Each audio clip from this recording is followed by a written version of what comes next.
up everyone? So continuing the Venice Film Festival coverage, today's movie I'm going to be discussing on the channel is the latest film from Kiyoshi Kurosawa called Cloud. I originally wasn't planning to review this one while I was out here at Venice. I saw it yesterday, I did enjoy it.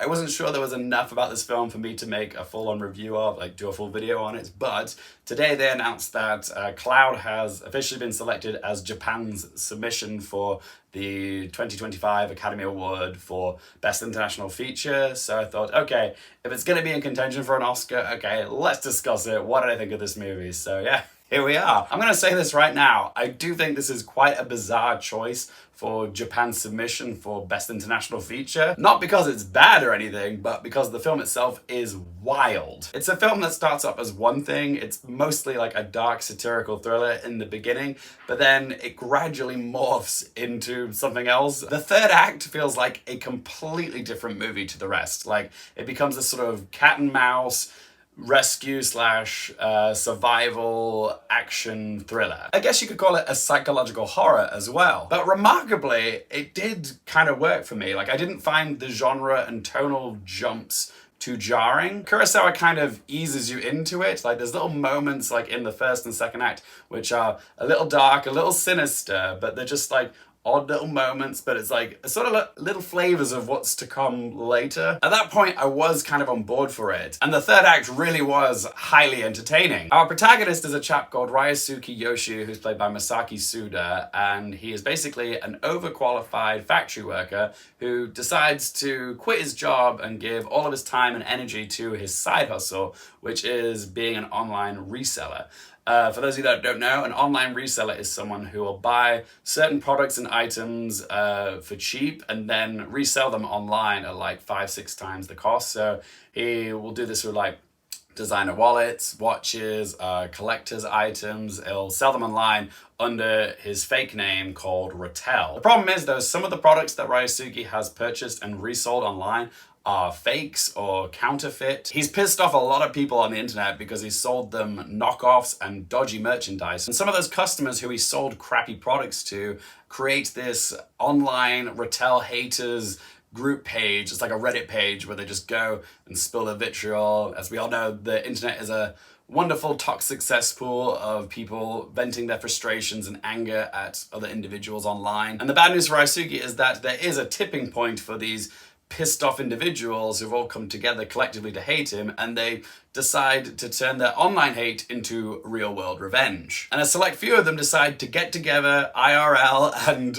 take out Rattel or Ryosuke, if you will. The whole premise is like a satire of internet vitriol. The term cloud is obviously a reference to, you know, the cloud on the internet, but it's also a reference to all these people who are pissed off on the internet and, you know, being radicalized, coming together because they're billowing up like clouds, okay? They're everywhere. The internet is a place where people feel safe to do stuff they wouldn't normally do in real life, okay? Whether it's like trolling people in the comments section or selling dodgy shit to strangers, like the internet gives you a sense of anonymity because in theory they can't find you. But for Ryosuke, this is what happens when the walls of the cyberspace start to come down and his online life starts bleeding into his real one, and there's actual blood involved. Think of Cloud as a feature-length episode of Black Mirror where all these trolls and haters are coming together so they can torture Rattel online on a live stream, you know, for the world to see. It's certainly a dark idea, but it's not that much of a stretch of the imagination to think that it could happen. But yeah, that last act, I really do want to talk about it, but this is a spoiler-free review and I can't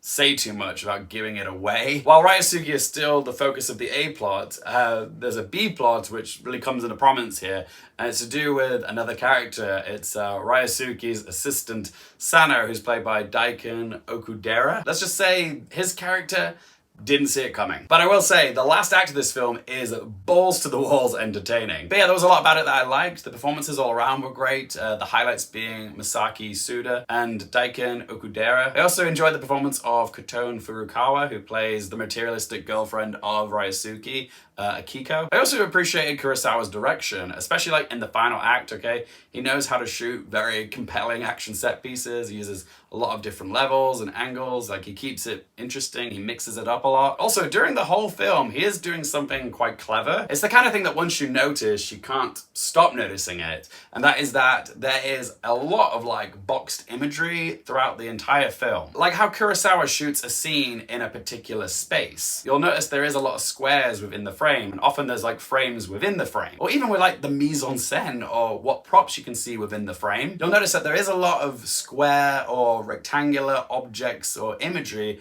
on the screen, whether it's actual cardboard boxes, you know, that he's using to ship his items, or chairs, tables, fridges, paper bags, tiles, windows. There's even a scene where someone throws something through Ryusuke's window, and later on you'll see that they've taped up the hole in the window with this piece of paper, and yep, it's still square. The opening scene as well is him looking at a rectangular computer screen, and he's got all these little windows of all these like therapy items he's trying to sell online, and we watch them as they slowly get bought up by his customers who are getting duped. This whole box or square imagery gives the idea that Ryusuke is trapped. The walls are closing in on him and there's nowhere for him to run. He's boxed in. Even now, as you guys are watching me in this video, I am currently in a little rectangular box. You think these four walls would keep me safe from all the abusive comments that can pop up down there? But that's kind of what the movie is getting at, because the lines that separate us from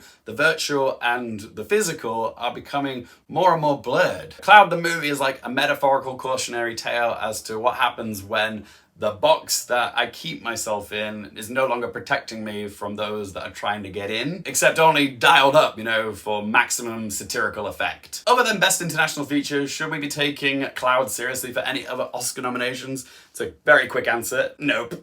This is a thrilling action movie. Okay, it's not gonna get any Oscar nominations, sorry. Its best hope at the Oscars is to get into Best International Feature, but even that doesn't feel very likely to me. I did not think that this would be the film that Japan would submit for Best International Feature. My guess is that they're really banking on the fact that this is a Kiyoshi Kurosawa film, hoping that his name is enough to get the film into Best International Feature. But if it did manage to find a way into the 5 for Best International Feature, I would be okay with that. It's a fun movie. All right then, shall we ask them 3 questions? Firstly, would I watch this again? Yeah, I think I would. Like, I had a surprisingly good time with this movie. I could definitely give it a rewatch, especially for that third act. That was a lot of fun. Question 2, do I recommend it for you guys? Yeah, if you're a fan of Kurosawa, sure, check it out. If you're unfamiliar with Kurosawa's work, but you like fun action thrillers with a satirical edge, then yeah, I'd say this is right up your alley. And third question, what score to give out of 10? I do think the plot is a bit messy, like some of the character motives don't make a whole lot of sense in this, but if you can unplug your brain and just, you know, accept it for what it is, a fun, satirical, action-packed thriller, then you'll probably will have a good time with it. So I'm gonna give Cloud a score of 7 out of 10. But as always, guys, it is just one bloke's opinion. I would love to hear from you. Are you excited for Cloud? If you've seen it, what did you make of it? Whatever you have to say about this film, let me know in the comment section down below. If you enjoyed this video, do help me out by hitting the little subscribe button. If you want to stay up to date with all my Venice Film Festival coverage, be sure to follow me on the socials. You can find links to all these in that video description down below. And as always, thank you guys so much for watching. For more things related to movies, TV, the Oscars, and popcorn culture, I'm Luke Harefield, and I'll see you next time.